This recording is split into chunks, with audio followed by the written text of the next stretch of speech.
Well. Michael Irvin dropped a live last night, and I didn't see it. And I'm not sure if a lot of people saw it because the beginning of the live was about basketball. Michael Irvin is a huge basketball fan. Michael Irvin can actually play basketball. I've listened to some of it. I haven't listened to all of it. But it is an amazing live by Michael Irvin as usual. So we're gonna check that out for about an hour. Of course, I gotta take care of the kids today, vacation Bible school, but I still want to spend an hour at least today with the Cowboy fans, and then we may do Cowboys After Dark again tonight in case there is something else that comes up. But nevertheless, have a great show planned for the next hour. So welcome, Cowboy fans and Cowboy haters alike. I'm the G, and I'm the host of Let's Talk Cowboys, where we talk facts. And make sure when you come into this live, hit that notification bell, hit that like, subscribe, so you'll know the next time we post another video and go live. Been a little bit active today. Got a couple of videos out from the Michael Irvin and the Brian Shoddy interview from yesterday. Now we got a live, and I have another video probably going to drop sometime later in the day. So we're going to be busy. Even though there's not a lot of news, I still say it is some news, and some news is good news as long as we're talking about our Dallas Cowboys. So again, let me give you the topics for the day. I think there's only going to be one topic, but we'll see if we can make it to the second one. But we're gonna listen to the Michael Irvin live from yesterday, and I think it was absolutely good. I don't know if you've heard it yet, so if you do, if this is your first time hearing it, you haven't subscribed to Michael Irvin's Michael Irvin's channel, make sure you subscribe to Michael Irvin's channel. I'll put the link to the video in the description. But we're going to go through it, listen to it, and of course, I'm going to give my breakdowns of it and expand on some things that he's talking about, because I'm telling y'all, man, Michael Irvin was not that excited when the Cowboys first hired Brian Schottenheimer. But now that he's been in that practice, in that building, talked to Brian Schottenheimer, observed for himself if there's anybody who knows what a championship atmosphere feels like, it is my favorite wide receiver of all time, Michael Irvin, the playmaker. So, yes. So let's get a quick roll call in here, and then we're going to get this thing started. Oh, yeah. Y'all know what time it is. Let's get it. All right. Appreciate y'all coming in. Y'all hit that like button as you come in. Share this content. Let's go. My man, the ghost of Mike McCarthy. He said, well, what's going on? It's a great day to talk a little America's team. Let's go. See base. Yeah, hey, I had to put on a little something. It's a little something. See base in the crib. Yes, sir. Dak Owens, bring them baskets. Don't know what that means, but okay, let's go. Daniel, David J, what up? In the crib. Robert Simmons, yes, sir. What's up with you? Jared Thomas, number one Dak Prescott fan. I'm number two. He said the Cowboys will win the NFC East this year. I'm starting to lean that way too.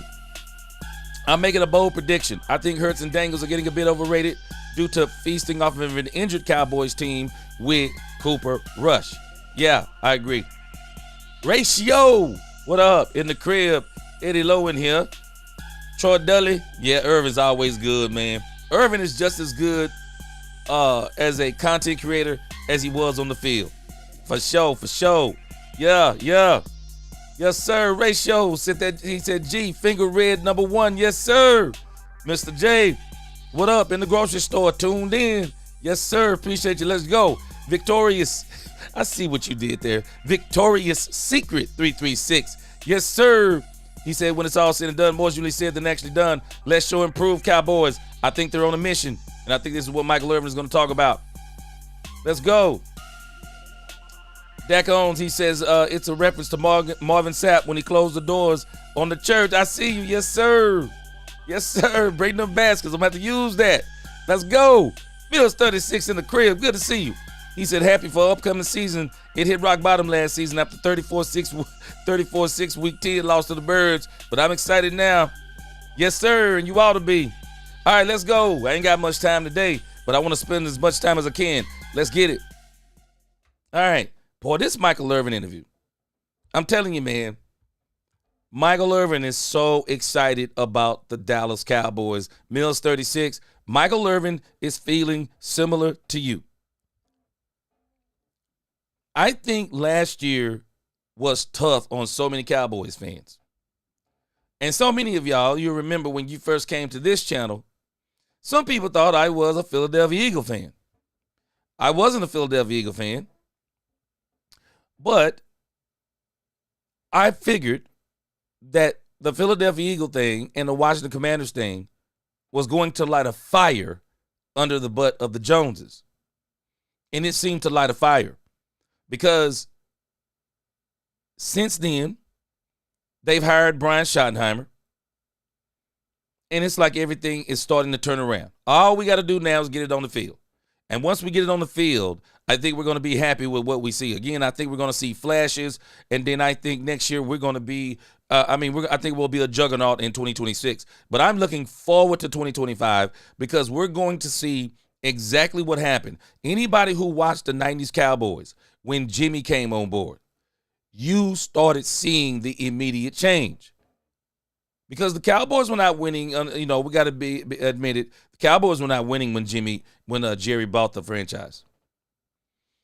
And Jimmy knew that to make that transition, he needed to win. He needed to win fast. And so he hired Jimmy Johnson, and within a matter of 3 years, and I think the Cowboys are actually ahead of where the Cowboys were when Jimmy came in. Dak Prescott is already well established. CeeDee Lamb already well established. Michael Parsons, Osa, Deron Bland. The Cowboys got pieces that are very well established and it has some pretty good filler pieces, some up-and-coming pieces. So the work that Brian and the front office is doing, the work they're doing, it doesn't have to be as extreme as it was when Jimmy came in and they made the Herschel Walker trade. But we're seeing, I wouldn't call this year one of when Jimmy came in because, like I said, it's a little bit more advanced. I would say we're looking more at how things started looking year two under Jimmy. I think it's more year two. See, 89, 90, 91. So probably more year three-ish.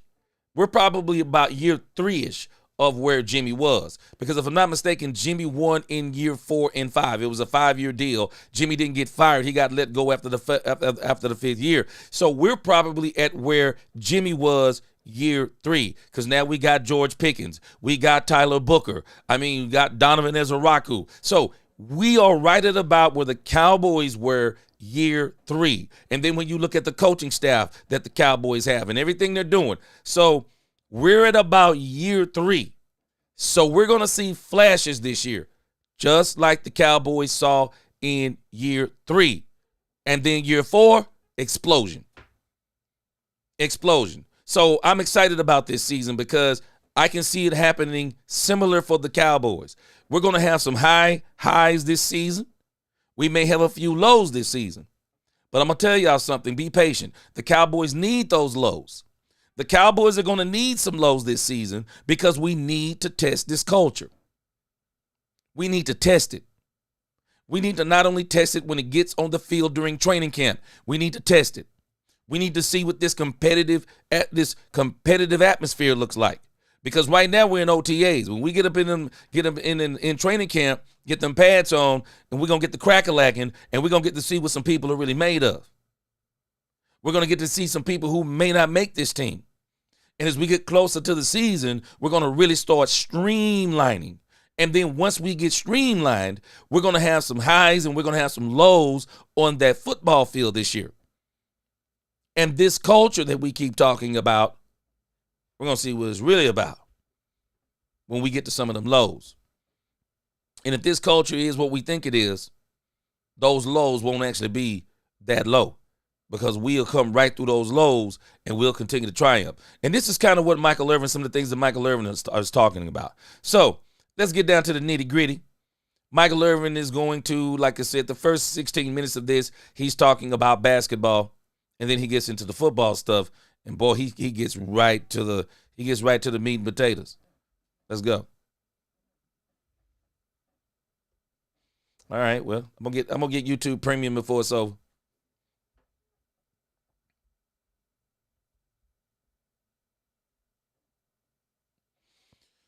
But again, appreciate y'all, man. I see y'all in here. Hallelujah in the crib. See a lot of y'all in here. I'll get some more greetings in a moment. Let's go. Right now, since we're in a little day or two window before the Friday with the Dallas Cowboys. Told you guys that Coach had called. I called Coach, had talked to him, and I want to talk to you guys about that trip. If you guys can ask questions about it or ask me anything that you think. Yeah, I do too. He's talking. Mills is talking about the game. I think it'll be 7 games also. I do too think it's going to go 7 games, but we'll figure out how all of that plays out. Lord Nova in the crib, what's going on with you? Tiffany is Bay, what's going on?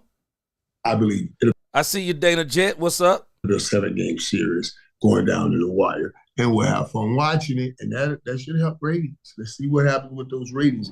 That should definitely help the ratings. But I told you guys about talking with Coach, and then having that opportunity. Coach said, "Come over. We want to come over, Michael, and we have some fun over here with the players and everything, and I want you guys around all the time." I said, "Coach, I appreciate that." This is where I'm excited. It's not a one-time thing. He wants them around.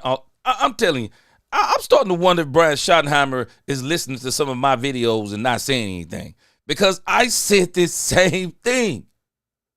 I said I would have these legendary championship players around this team all the time. Michael Irvin is saying, Brian said, we want y'all around all the time. It's exactly how you need to do it. Let these guys be resources. Let these guys have these legends in the building that they've only heard about. And let them also be able to lean on them some. They don't have to come in and coach. Michael Irvin, I love what he did. Michael Irvin went in. He didn't do a lot of, he said he could have did some things, some talking and some participating, but he wanted to observe. Yeah, do that. Do it just like that. And when they want to ask, then you answer. But other than that, just let your presence be felt, be a resource. I like what Michael is talking about. Because I do believe it's important. I think it's very important in order to move forward in the right way, we have to have an understanding of what's behind us. Yeah.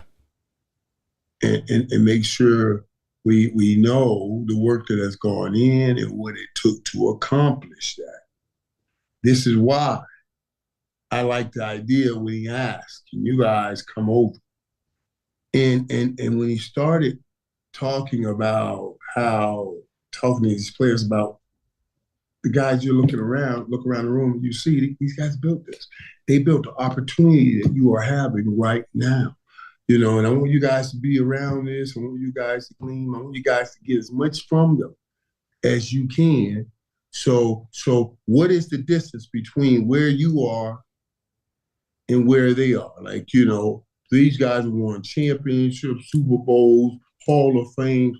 What is the difference between where you are and where they are? And the only difference from here to here is work. Hard work. Stop and it. I summed it up for you guys and what Coach Stop was it, reality creating. cowboy. He creates these Stop atmospheres and situations where he's saying, no matter what we're doing, we have to be competing under pressure. That's what I gleaned from that day. No matter what we're doing, we have to be competing under pressure. Yeah. Because the last minutes of every football game, the last minutes of that NBA finals, you gotta what? You gotta compete under pressure. The last minutes of this Stanley Cup rematch, the Panthers versus the Oilers, the repeat of the 24 final.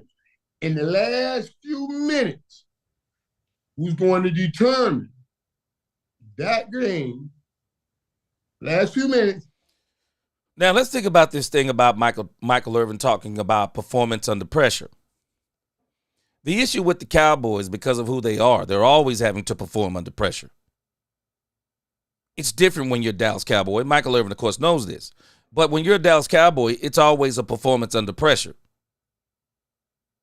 Because the media is going to scrutinize, even when you win. They're going to scrutinize everything that you do. And a lot of people don't realize it. I saw where you guys are having a discussion about Dak Prescott in last year. A lot of people don't understand something. Dak's down year would be a good year for everyone else. Dak Prescott actually wasn't having a down year as per se. It was an awful year. Dak Prescott was having a down year because Dak Prescott set his own standard in 2023. See, when you hit a level, people got to understand. They don't understand how good Dak Prescott is because of their hatred. Dak Prescott is so good. They were not comparing him to someone else. They were comparing him to himself. It wasn't just 2023. If you go back and you look at the years when Dak is not healthy, when Dak is healthy, especially when you look under Kellen Moore and then under Mike McCarthy, which now we know that was partially Brian Schottenheimer. When you look back at Dak Prescott's stats, go back and look at 2021. It goes to show you just how good Dak Prescott was and is, because I've already shown this. I'm not going to do it today. I don't have time. Go back and look at Dak's stats. The 2021 stats are almost identical. They're almost identical to 2023. The MVP season, which he should have won, but they cheated and gave it to Lamar Jackson, and then turned around last year and gave it to Josh Allen when it should have been Lamar Jackson because he ran circles around Lamar Jackson. But I digress. Dak's down year was not compared to, per se, everyone else. Dak's down year was compared to the standard that he set. But if you look at it, Dak Prescott was actually on his way to a good year because we didn't know how the rest of the season was going to turn out. The offensive line got better. The run game got better. I believe that Jalen Tolbert would have been better. I believe Jake Ferguson would have been better because the Cowboys hit the soft part of the schedule.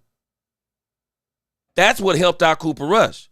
The Cowboys were trying to make it to the soft part of the schedule because they knew if they could make it to the soft part of the schedule, those young guys would really be able to come into their own, and they could make a serious run down the stretch and probably make it into the playoffs with a 10-7 record. That's kind of what the Cowboys were thinking. Dak Prescott goes down against the Atlanta Falcons, and then the rest is kind of history. But you have to realize, you just think about, if you think about the games they won with Cooper Rush, what do those games look like with Dak Prescott? Help me out. What do those games look like with Dak Prescott? We got to stop letting the media fool us and let people fool us talking about Dak Prescott was having a down year. No, Dak Prescott wasn't having a down year. The Dallas Cowboys were having a down year. Mike McCarthy was on a lame duck contract. Mike McCarthy just flat out basically said, I don't give a flip no more. He just basically said, I don't care no more. He reverted to the Stellis Toast West Coast offense. He went to the most generic part of it. And I'm telling y'all, I said this during the season last year. You could see a battle going on between Jerry and Mike McCarthy. Mike McCarthy and Jerry were battling the whole season. Jerry was not happy with the way that Mike McCarthy used Zeke Elliott. I promise you he wasn't. Mike McCarthy wasn't happy with the fact that Jerry forced Zeke on him because he wanted Aaron Jones. When Jerry went and got Jonathan Mingo, Mike McCarthy couldn't get the ball. He couldn't get Cooper Rush. They couldn't scheme this ball to Joe Mingo. Jerry was talking about the Mingo package. You want to know why the Mingo package never developed? Mike McCarthy and Cooper Rush. Jerry and Mike McCarthy, I'm telling y'all, they were battling all last year. And so when we talk about the down year for Dak Prescott, we got to stop saying it was a down year for Dak Prescott. It was a down year for the Cowboys. All the coaches were on last year deals. Mike McCarthy on a lame duck contract. Then they put Dak Prescott, they let all those veterans go, let all the depth go in 2023, had Dak Prescott behind basically a rookie offensive line with the audacity, the unmitigated gall to have Tyler Guyton at left tackle. Yeah, they did some very, I'm just telling us, context matters. We try to explain away everything about Dak Prescott so that we can just say that this man is bad. No, Dak Prescott is he's not a good quarterback. He's a great quarterback. And it's funny when we say Dak had a down season, what are we basing that on? I don't even think we know. I just think we repeat what we hear. We repeat what we hear. We repeat, rinse, and repeat. Why was it a bad year? Not it was a bad year for Dak. Why was it a bad year overall? Mike McCarthy with Rico Dowdle getting 1,000 yards rushing. What would have happened had he continued on the same trajectory he was on when we beat the Pittsburgh Steelers and he let Rico Dowdle loose? But Mike McCarthy refused to let Rico Dowdle loose until way, way too late in the season. No, that Cowboy team could have been better. Dak could have had a way better season had he finished, because I think he would have finished strong down the stretch because, again, the back end of that schedule was so soft, it was insane. But again, I think Dak's going to have a great bounce back season for sure. But again, I want to hear some more. It's Michael Irvin. I appreciate y'all being in, and I appreciate your discussions that you're having. Skull Unknown in the crib. I see you. Gandalf's pipe in here. What's going on? John Henry, Jigga Man, you know what's up? What's going on with you? Phillips in here, Philip Williams, Daniel M in here. What up with you? My brother Roderick in the crib. See y'all in here. Appreciate you. Everybody, please become a part of the conversation. John Jones, what's going on with you? Randall Armstrong, I see you. All right, let's hear some more of this thing with Michael Irvin, boy. He's really dropping some bombs in here. Jameson Taylor, I see you. What up? It's going to be competition under pressure. You understand what I'm saying? Everything about greatness will require you to compete under pressure. Facts. And that's what Coach was doing. Facts. And I loved it. I loved it. All right, young star is asking me, how do you feel about the wide receiver core is looking? Let me tell you how I feel they are looking. And I'm going to tell you our approach. Blue Star and up in here, what up? Right. I said our approach with George Pickens. We love him over here. And I'm going to tell you what was great in our approach. I'm going to reveal the only 5 to 7. I heard the same thing, Robert Dudley, about I think they said Malik Hooker was out. I heard it today. Malik Hooker was out with back spasms. But what I'm questioning, Robert Dudley, is where was Marquise Bell? On game day to try to build an army around him. George Pickens, and he reminds, he's a very gifted, talented dude. Really is. And I love when he first came over, the first person that talked to him. The first person that went up to him. And I didn't know it. He came over my house because he said, man, I met him. I said, well, who? Who? He said, man, we met with George. Now, I hope he doesn't mind me telling you this. And I said, yeah. And it was Charles Hayden. I just dropped a video on this. I said, Chucky, what'd you say? Well, how'd that go? He said, Michael, let me tell you. Yeah. He said, I told him. He said, I told him, me and him a lot alike. Yeah. I said, what do you mean? He said, how crazy. I told him, both those crazy asses got kicked out of pretty good places. You know what I'm saying? He got kicked out of San Fran, and you got kicked out of Pittsburgh. He said he told him, no, man, the best thing that ever happened to him was getting kicked out of there. Because coming here, it really extended his career. Yeah. How everybody got around him. and really showed him how important he was to us. This is what Charles Haley was saying to George Pickens.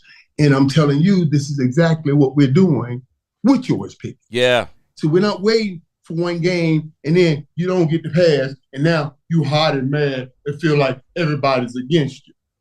No. Chuck is talking. I'm spending time. We'll get him around. Your CD Lamb. CD Lamb says, no, we're two number ones. There's no 1A or 1B. We're two number ones.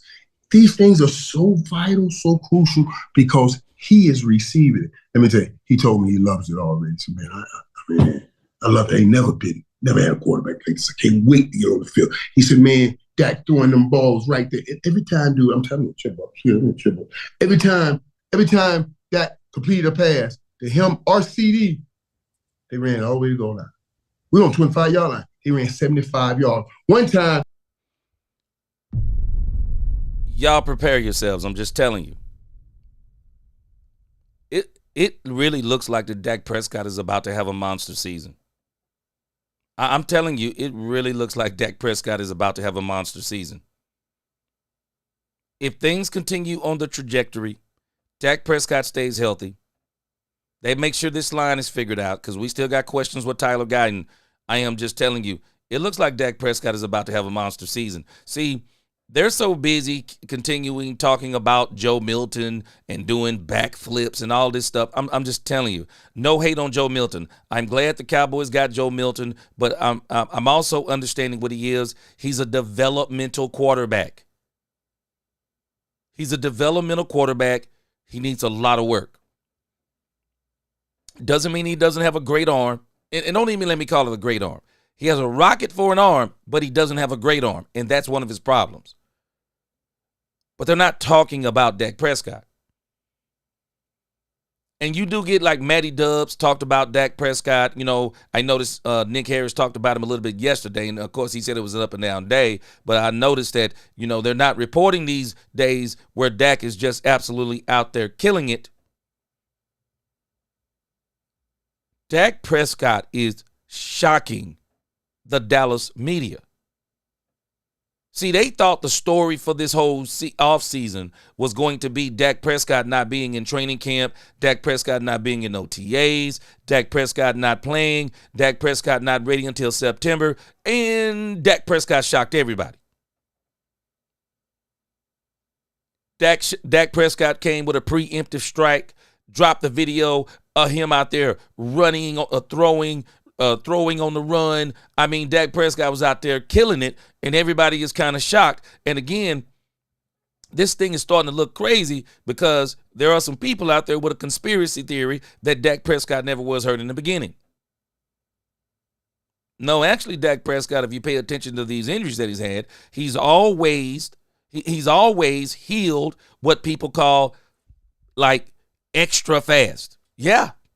I mean, it is what it is. And I'm telling you, Dak Prescott is out there in training camp lighting it up. Flat out lighting it up. And that's why Michael Irvin is talking about, George Pickens is saying Dak is putting that ball right where it's supposed to be. Putting it right on him. Bam, bam, bam. Yeah. Yeah, welcome to Dallas. Welcome to Dallas, George Pickens. And George Pickens is getting something that I promise you he never got in Pittsburgh. One, he's happy because of the quarterback. I'm telling you, I said this before anybody. I believe the part of this young man's attitude was the quarterbacks he played with. Kenny Pickett, Justin Fields, Russell Wilson. They're not putting the ball on anybody. They're not putting it where it's supposed to be. Dak Prescott can do that. Number two, the franchise is in love with George Pickens. The fan base is in love with George Pickens. We're embracing George Pickens just like we embrace Charles Haley. Boy, you have to be alive to remember when the Cowboys picked up Charles Haley. Man, this in 92. When the Cowboys picked up Charles Haley, people were just like, what? The Cowboys got We were ecstatic. We all knew what Charles Haley was. Everybody knew what Charles Haley was. Dallas brought the best out of him. The Dallas Cowboys brought the best out of Charles Haley. They only got 3 Super Bowls with him here. Just 3. Now, I don't know if George Pickens has that type of impact. But you have to understand that Charles Haley was a defensive end.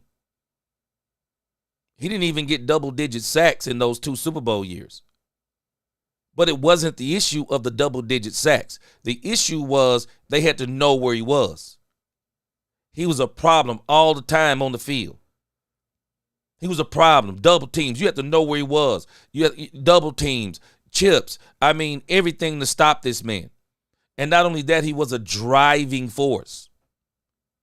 He was a driving force, not only in the defense, but a driving force on the Dallas Cowboys team. And so when you think about George Pickens, he may be able to have a similar impact. And the reason being is this simple. While what he's going to not bring as far as the leadership of Charles Haley, what he is going to bring, we know he's an absolute dog. We know he's an absolute playmaker.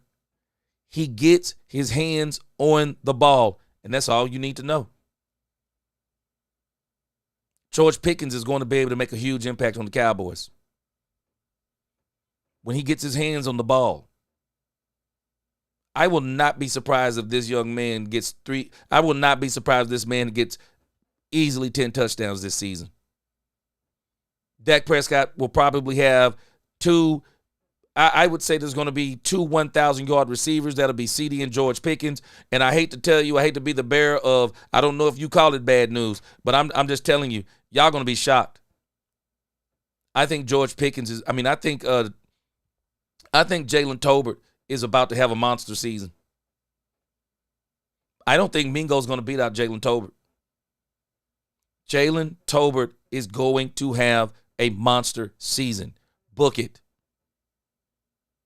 If you think about all the number 3 wide receivers in the league, last year, we got to understand Jalen Tolbert played half a season with Cooper Rush. Half a season. Troy Aikman even said Cooper Rush can't throw the ball past 10 yards.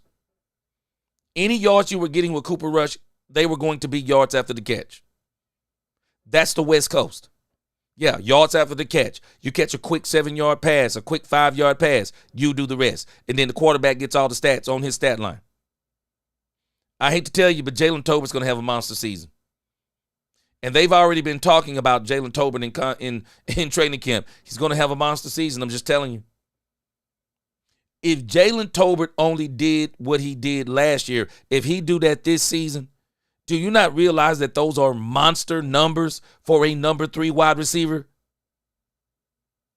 Jalen Tolbert did that on number 2 cornerbacks with Cooper Rush. What do you think he's going to do with Dak Prescott this year? With the way Dak Prescott trusts Jalen Tolbert. Jalen Tolbert is now going to be matched up more against probably what he should have been matched up against before. Do y'all know last year Jalen Tolbert was in the number 2 receiver spot going up against number 2 and number 1 cornerbacks? Jalen Tolbert will not be going up against number 1 and number 2 cornerbacks this season. Jalen Tolbert will now be going up against nickel cornerbacks.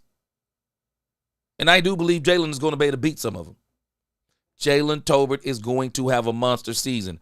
All of this because of George Pickens.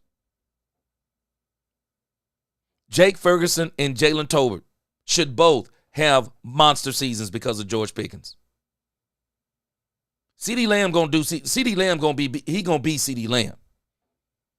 He gonna get his. He gonna get his probably 1,300 yards. He gonna get his. He's still gonna be Dak's number 1 read probably the majority of the time. He'll probably be Dak Prescott's safety valve, but you better be ready. George Pickens probably won't have, I'll say George Pickens may have 70 receptions, maybe 75. But his yards per catch, they're going to be monstrous. George Pickens won't shock me to get 1,000 yards on 70 to 700. What is it? 70 to 80 receptions. I won't be surprised. But Jalen Tolbert's going to have a monster season too. You watch what I tell you. This dude, Jalen Tolbert, going to have a monster season. But Pickens got a quarterback now. And that's what he's excited about. That's what he's excited about. He's got a quarterback that can now get him the ball where he wants it. Brandy Mahoney in the crib. What's going on? I see you. Robert Simmons in here. I see all of y'all. Appreciate you in here. Poobie D in here. Got my back. Let's go. Let's go. Let's go. I see Tayon White.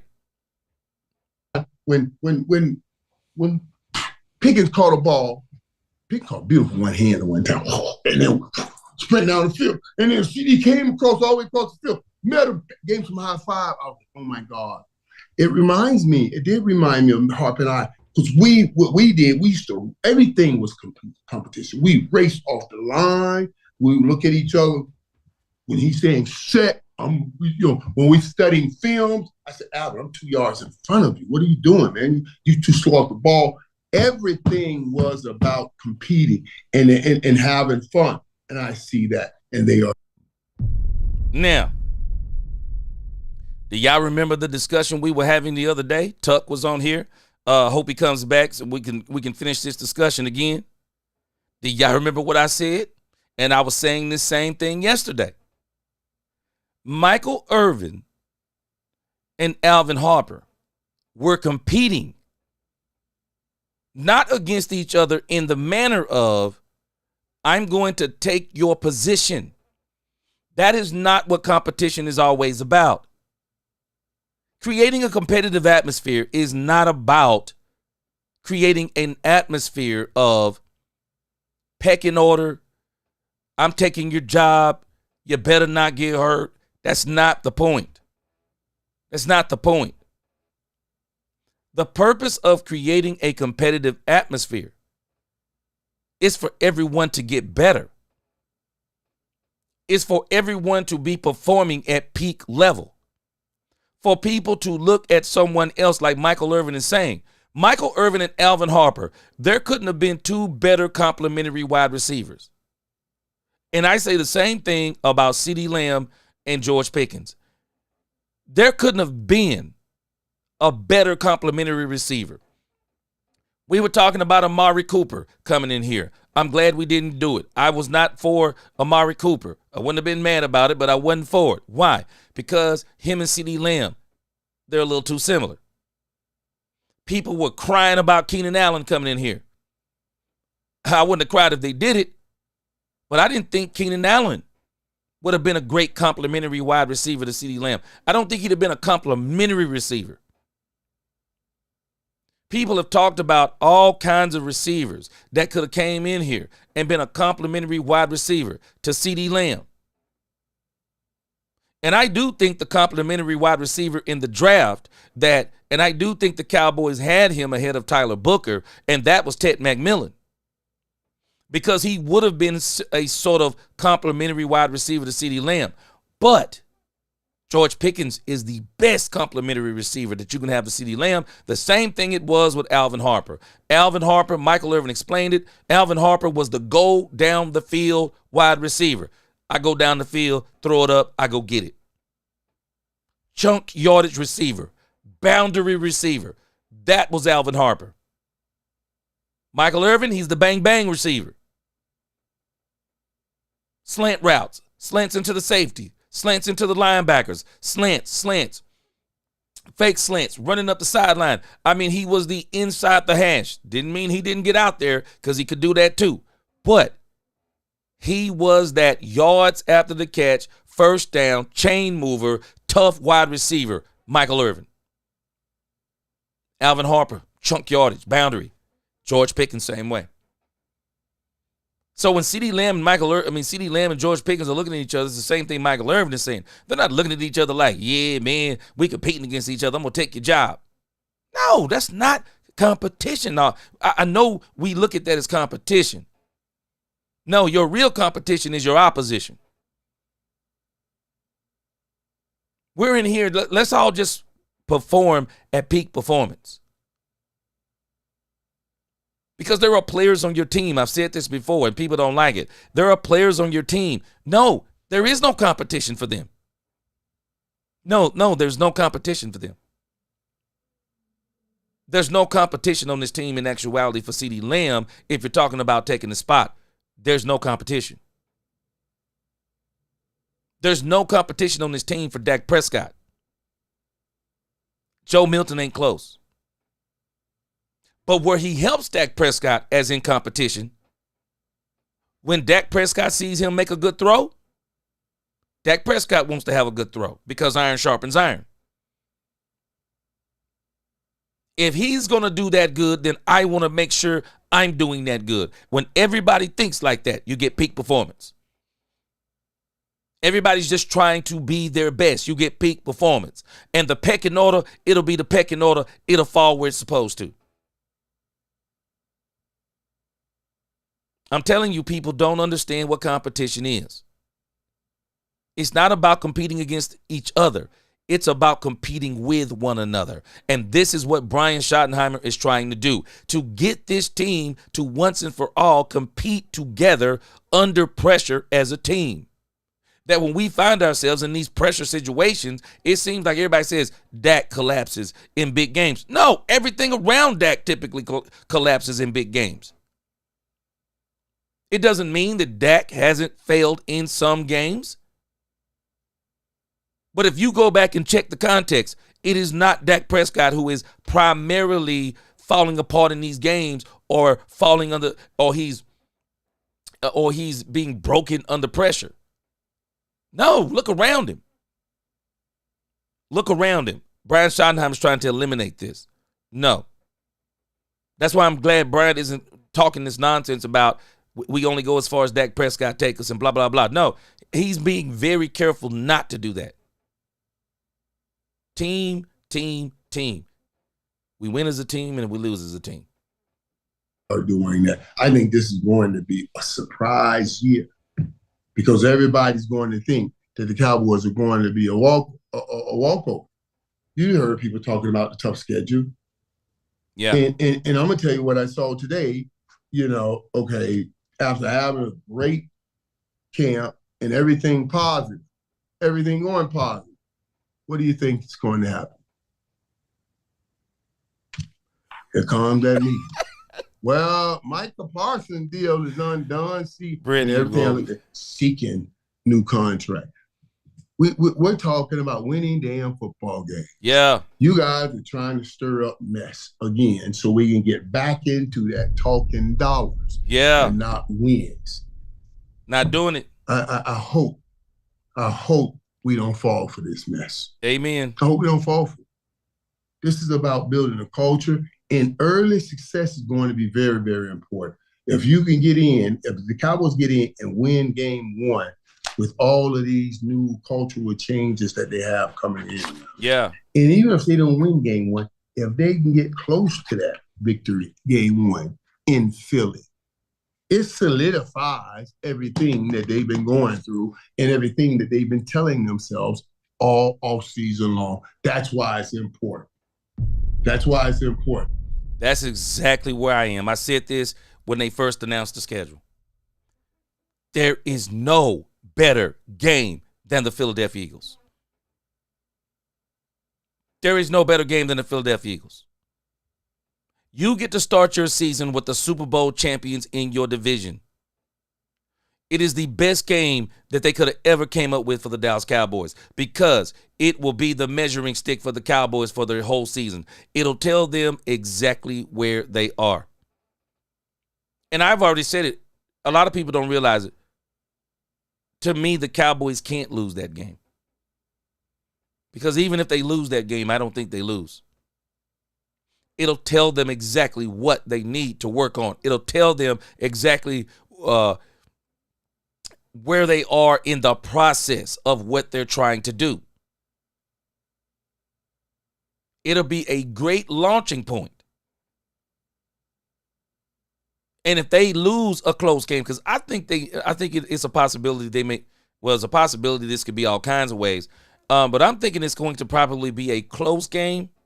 They may lose a close game, and then they beat they turn around and beat the Philadelphia Eagles in week 11 and then beat the Kansas City Chiefs. If I got my weeks right. But if the Cowboys beat the Philadelphia Eagles on opening night, they're sweeping the Philadelphia Eagles. Because I don't think Philly going to beat Dallas in Dallas. They're going to sweep Philly if they beat Philly on opening night. And I think there's going to be a good chance that they can beat Philly. But I'm telling you, it is going to be the ultimate test for the Cowboys. So you say you got your run game together. You say that whoever we have by the time we get to the opening game, you say your one tech is ready, whether that be Oso Digizua, DJ Reader, a combination of the two, or some other one tech. And I'm telling you, prepare yourself, because if the Cowboys can't get who they want, they're rolling with Oso Digizua. Because, again, as much as we keep talking about we need a one tech, I haven't heard anybody in Dallas say that. I heard us saying we needed a number 2 wide receiver. I haven't heard us saying we need a one tech. I think the Cowboys are high on Mozzie. But, again, I also think they're going to wait till they get the training camp and kind of see, are we seeing what we need to see? And then I think they'll make a move if they need to. I don't think they're going to sit on their hands on this on Mozzie Smith. I think they'll gauge it and decide if they really need someone. But what better team? What were they, top 5, top 3 rushing team last year, if not number 1? You want to test your run game with Jalen Hurts? Because Jalen Hurts is a part of that running game too. You want to test your run defense? You want to see what your defensive tackles look like? It's the perfect game. It's the perfect game. You want to see what your offensive line look like? They can rush the passer. It's the perfect game. You probably won't have too many games we probably won't play too many games like this Eagles game. I don't think they're going to be what they were last year, but they'll still be good. And it's going to be a great test for the Cowboys. And so, again, I don't think we can lose that game. No matter how you slice it, I don't think we can lose it. I don't think we can lose it. It is going to be an absolute great, great game, and I am looking forward to it. But, again, we got to get through these training camps and see what we have. I hear you, man. The basement Cowboys. You know what I mean? Yeah, you just saying something there, man. You know, I'm not buying. Yeah, basement Cowboys. He just saying stuff to me. I said, underdog with advantage because they have it. Yeah, as underdogs with advantages, we cause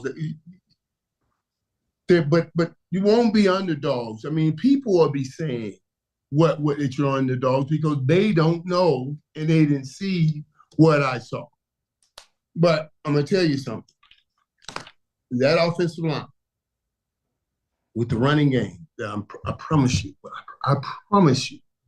this run game is going to be better. Mm-hmm.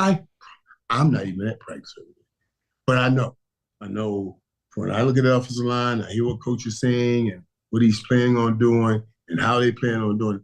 The run game is going to be better. So I can't wait and getting George Pickens in here and watching this. This is the offense. This is why I feel the offense will go back to averaging at 28 to 30 points. Yeah, Harper was bigger. Now, on defense, it comes back to what can we do here now? Now, Michael Irvin makes a very interesting point right here.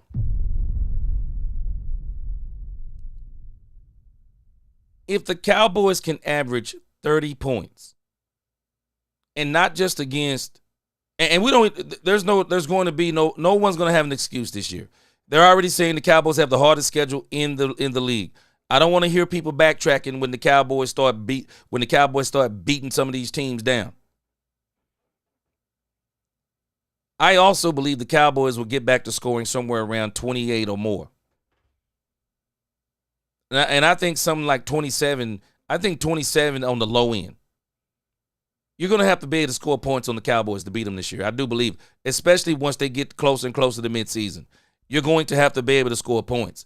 The Cowboys have, and I know you're not going to like the name I'm going to mention. The Cowboys have CeeDee Lamb, George Pickens, Jalen Tolbert. They have Jake Ferguson at tight end. And when you think about speed, Cavonte Turpin comes in the fourth wide receiver. Jaden Blue can not only play running back, but Jaden Blue can get out there and he can get your wheel routes and those things out of the backfield. The amount of speed the Cowboys are now going to be able to put on the field is going to be insane. It is going to be insane. They just got to figure out a way how they're going to get it all on there and how does it all work. That's the part they have to work out. How do we use these weapons? It's one thing to have them. It's another thing to use them. Mike McCarthy, even though we still needed a number 2, I still didn't think Mike McCarthy I didn't think he used Cavonte Turpin in the way that he should have. Of course, we know they didn't do nothing with Jonathan Mingo, even though they got him late in the season. They didn't use Hunter Lipke the way that they should have. I don't even think they used Zeke. And even though I didn't think Zeke, I didn't think Zeke should have been your running back. I don't even think Zeke probably should have been in any kind of rotation like that. But I do think that you could use Zeke. Short yardage, even though he fumbled the ball, a crucial fumble in the Philadelphia Eagle game. They tried to use him on the goal line and he failed. I thought they could have used him in the screen game, the passing game, but I'm just saying all of that. They didn't know Mike couldn't use all those players last year. So the issue is that Brian Schottenheimer, who I think is a way better, and last year I didn't realize, because I just don't follow Brian Schottenheimer. I didn't follow him like that. It wasn't until after I started looking, Brian Schottenheimer is a good play caller. He's one of those coaches that actually does know how to use his players. I think Brian Schottenheimer is going to put these players in position to succeed. And so I think that once they get this thing kind of figured out the way they want it, Cowboys going to put up points. They're going to put up points, man. They're going to put up serious points on teams. And the Cowboys are actually going to apply pressure to a lot of other teams. For sure. And don't forget, we have Brandon Aubrey. Brandon Aubrey is part of the offense. I mean, he's automatic from what? Our own 35? Man, you can put Brandon Aubrey out in the parking lot. He could probably make one. So the Cowboys, boy, they're going to put a lot of pressure on teams, and I think they're going to seriously score some points. I'm not so worried about the primary stopping the run like we did. We stop the run again. Some teams are going to have to put up some points to stay up with this team, that offense. So if the offense gets out scoring, you can help the defense. That'll take away the run game for a lot of people. So that part is what I'm talking about. Who is wide receiver 3? You mean who's that? Who's wide receiver 2? Because we got 2 number 1. Yeah, I feel you. We got a 1, and a 2. Yeah. We don't have a 1, 2, and a 3. You heard it, man. There's a 1, and a 2. That's, but I've seen some good people. It depends on the play, and I'll give it to you this way. Because when I'm watching practice, certain plays come in, and they bring in Turpin, and it's dangerous. It's dangerous. Yeah. Let me tell you what they'll put. Yeah. They'll put CD on one side, in Pickens on outside, CD in the slot. And then you put Turpin like at an F-back. You roll him out, you throw a quick hit. Safety leaning because they're double teaming. They're worried about those 2 number 1s on one left side. Yeah. You put them out 1-on-1, you throw them the ball. Are you joking? You got Cavonte Turpin in open field. I told KT, I said, man, listen. I said, man, that run, that little spin, going touchdown, that thing that'll be played. That's it. That's what they're gonna play. This is the premium Garmin Duffel 45. Yeah. I'm telling you, man, the options the Cowboys are gonna have. The options the Cowboys are gonna have, man, is gonna be crazy. For real. They're gonna be awesome. I'm telling you. And by the time they get to midseason, they should know exactly what they're really doing. Yeah, now Cowboys gonna be monsters. In kick returns. Dallas Sports 1977. Right, what up? Going to be the play. Superstar status. Where you need to be. Let me get some questions to what you guys think. Can we run the ball And can we stop the run? And I guarantee you we'll be able to run the ball. I guarantee you we will be able, Roger, to run the football. And the running backs, that running back battle is going to be great. 100% we're going to be able to run the ball. Now, stop the run. I'm waiting to see that one. I'm waiting to see that one. We got to see what happens with that one. But offense, is like I told you, will help with that problem of stopping the run on defense. So yeah, we'll need that. We'll need that. We'll need that. The one thing I'm thinking about, the one thing I will say that I'm going to be worried about and is, Trayvon Diggs' health. What's going to happen there? What's going to happen with the cornerbacks and everything? Yeah, that I fully believe if I can get everybody to shut up and keep Michael Parsons right where he is, keep them talking, and I think this approach would be different. That we'll be okay. We'll be okay back there because you're going to have to put up 29, 30 points a game, and look it up. Ain't a lot of NFL teams averaging 30 points a game, and the Cowboys can do that like they've done for years and years. Prior, I said 3 years, because we did it 3 years prior to last year. I was giving you what I know. You know what I'm saying? What's up? What's up, Aaron? He's just saying, what's up, champ? I just want to say, what's up to Aaron? Yeah. We do need a vet DT. I agree with that. You get me a vet DT, some big man. Remember? Yeah, man. Yeah. We'll see who but you're gonna find, I guarantee you're gonna find a vet. Appreciate you, Ice Wild. What's up? That somebody's saying is kind of over the hill and maybe he has another year or two in him. And he can come in and help grow the young guys we have, but still give us what we need. Jason, hey, I'm with you on that, double star. Jake Ferguson, healthy? Oh my God. Yes, sir, Big Cloud. I see you. Season and a huge impact. Huge impact. Because, yeah, that'll be another. That would be another. That's a good early look. Somebody's saying, fantasy football and all of that stuff, all of those things. Yeah.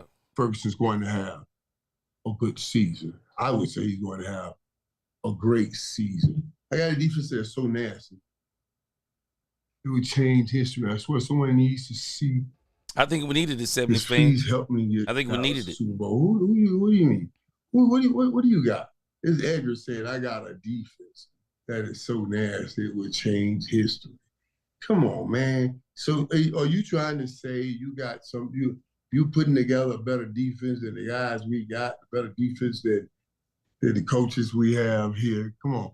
Jake can be our Kelsey if used right. I